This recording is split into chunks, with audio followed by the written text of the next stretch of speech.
अगला क्वेश्चन बहुत ही ज़्यादा इंपॉर्टेंट है, आर्थो व पैरा हाइड्रोजन किसे कहते हैं। जिस प्रकार से आपने पढ़ा है नाभिक के चारों ओर जो कक्षाएं पाई जाती हैं उनमें इलेक्ट्रॉन चक्कर लगाते रहते हैं। नाभिक के चारों ओर कोश, कोश के अंदर उपकोश, उपकोश के अंदर कक्षक पाए जाते हैं। कक्षक में इलेक्ट्रॉन रहता है, इलेक्ट्रॉन चक्रण करता है, ठीक है।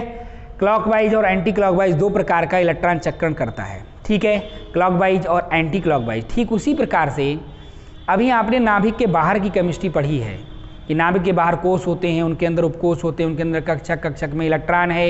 इलेक्ट्रॉन क्लॉकवाइज और एंटी क्लॉकवाइज दो तरह का चक्रण स्पिन कर रहा है। तो जिस प्रकार से नाभिक के चारों ओर जो इलेक्ट्रॉन है वो चक्रण करता है, ठीक उसी प्रकार से नाभिक के अंदर की केमिस्ट्री है और नाभिक के अंदर जो प्रोटॉन होता है वो भी चक्रण करता है, ठीक है। वो भी क्लॉकवाइज और एंटी क्लॉकवाइज दो प्रकार का चक्रण करता है, ठीक है ना। नाभिक के बाहर की केमिस्ट्री आप अभी पढ़ रहे हैं, नाभिक के अंदर की केमिस्ट्री को आप हायर क्लासेस में पढ़ेंगे, ठीक है। तब आपको पता लगेगा कि नाभिक के अंदर भी बहुत सारी इस तरह की चीज़ें होती हैं, ठीक है। तो नाभिक के अंदर जो प्रोटॉन होता है वो भी इलेक्ट्रॉन के समान चक्रण करता है, क्लॉकवाइज और एंटी क्लॉकवाइज। अब हाइड्रोजन का सूत्र क्या होता है, H2 सूत्र होता है ना। H2 मतलब ये जो हाइड्रोजन है दो H परमाणुओं से मिलकर बना है, यही तो मतलब है ना। अब यहाँ पर क्या होता है कि दो प्रकार के हाइड्रोजन हो सकते हैं। हाइड्रोजन का परमाणु क्रमांक कितना होता है, परमाणु क्रमांक 1 होता है, इसीलिए परमाणु क्रमांक बराबर क्या है, प्रोटॉन बराबर इलेक्ट्रॉन। तो परमाणु क्रमांक 1 है तो उसमें एक ही प्रोटॉन होगा और एक ही इलेक्ट्रॉन होगा, है ना।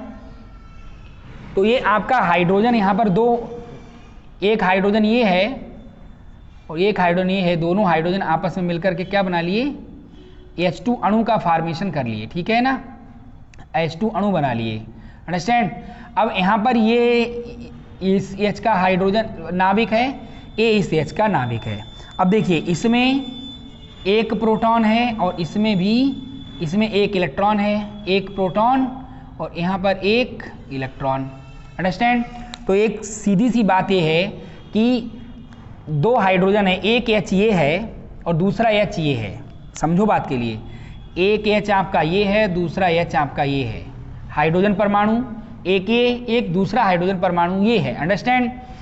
हाइड्रोजन का परमाणु क्रमांक 1 है, इसीलिए प्रोटॉन एक, इलेक्ट्रॉन भी एक, प्रोटॉन एक, इलेक्ट्रॉन भी एक, ठीक। तो हम यहाँ पर पहले बना लेते हैं, एक और स्ट्रक्चर बना लेते हैं, फिर आपको अच्छी तरह से बात समझ में आएगी। ध्यान से समझ लीजिए, एक और स्ट्रक्चर बना लेते हैं, तब आपको मैं समझता हूँ बेहतर समझ में आएगा। ये नाभिक है, ठीक है ना। एक H परमाणु ये है, एक H परमाणु ये है, परमाणु क्रमांक 1 है, इसीलिए एक प्रोटॉन है, एक इलेक्ट्रॉन है, एक इलेक्ट्रॉन एक प्रोटॉन, अंडरस्टैंड। तो एक बात तो सीधी सी ये हो गई कि इलेक्ट्रॉन, एक इलेक्ट्रॉन अगर क्लॉकवाइज चक्रण कर रहा है तो दूसरा एंटी क्लॉकवाइज चक्रण करेगा। इसी प्रकार से इसमें एक इलेक्ट्रॉन क्लॉकवाइज चक्रण कर रहा है तो दूसरा इलेक्ट्रॉन भी कैसा करेगा, एंटी क्लॉकवाइज करेगा, ठीक है। इलेक्ट्रॉन दो इलेक्ट्रॉन जो होते हैं जिनमें से एक का चक्रण कैसा होता है, स्पिन क्लॉकवाइज, और दूसरे का एंटी क्लॉकवाइज। तो clockwise anti clockwise, clockwise anti clockwise. लेकिन प्रोटॉन के केस में थोड़ा सा डिफरेंट है। हो सकता है कि एक ऐसा H2 अणु हो जिसमें जो प्रोटॉन है दोनों के दोनों क्लॉकवाइज चक्रण कर रहे हों, ए भी क्लॉकवाइज कर रहा हो और ए भी क्लॉकवाइज कर रहा हो। दूसरा केस ये हो सकता है कि एक प्रोटॉन क्लॉकवाइज कर रहा हो और दूसरा प्रोटॉन एंटी क्लॉकवाइज कर रहा हो। तो जब एक ही दिशा में चक्रण हो रहा हो, यानी एक H परमाणु का प्रोटॉन भी क्लॉकवाइज, दूसरे H परमाणु का प्रोटॉन भी क्लॉकवाइज, तो ऐसे H2 अणु को हम कहते हैं आर्थो हाइड्रोजन। ये आपका कहलाएगा H2 अणु जो है वो क्या कहलाएगा, आर्थो हाइड्रोजन। तो ऐसा H2 अणु, ऐसा हाइड्रोजन अणु जिसमें दोनों H परमाणुओं के नाभिकों में उपस्थित प्रोटॉनों का चक्रण एक समान हो। जब दोनों H परमाणुओं के प्रोटॉन का चक्रण एक समान होगा तो ऐसे हाइड्रोजन को हम कहेंगे आर्थो हाइड्रोजन। और ऐसा हाइड्रोजन जिसमें एक H परमाणु के प्रोटॉन का चक्रण क्लॉकवाइज और दूसरे का एंटी क्लॉकवाइज, अर्थात एक दूसरे के विपरीत दिशा में होगा, तब हम इसे कहेंगे पैरा हाइड्रोजन। और ये कंपटीशन में पूछा जाने वाला सवाल है, बहुत ही ज़्यादा इंपॉर्टेंट है।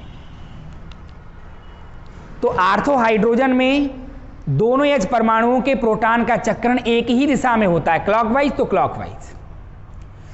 लेकिन पैरा हाइड्रोजन में एक हाइड्रोजन का चक्रण अगर क्लॉकवाइज है तो दूसरे हाइड्रोजन परमाणु के प्रोटॉन का चक्रण एंटी क्लॉकवाइज होगा। तो जब प्रोटॉन का चक्रण एक समान हो तो हम उसे कहेंगे आर्थो हाइड्रोजन। जब प्रोटॉन का चक्रण एक दूसरे के विपरीत दिशा में हो रहा हो तो हम इसे क्या कहेंगे, पैरा हाइड्रोजन। तो ये क्वेश्चन प्रतियोगी परीक्षाओं में बहुत पूछा जाता है। इसी तरह से पूछा जाता है कि ऐसे हाइड्रोजन को क्या कहा जाएगा जिसमें दोनों H परमाणुओं के प्रोटॉनों का चक्रण एक दूसरे के विपरीत दिशा में है, तो उसे कहेंगे पैरा हाइड्रोजन। और समान दिशा में होगा क्लॉकवाइज तो क्लॉकवाइज, तो इसे हम कहेंगे आर्थो हाइड्रोजन।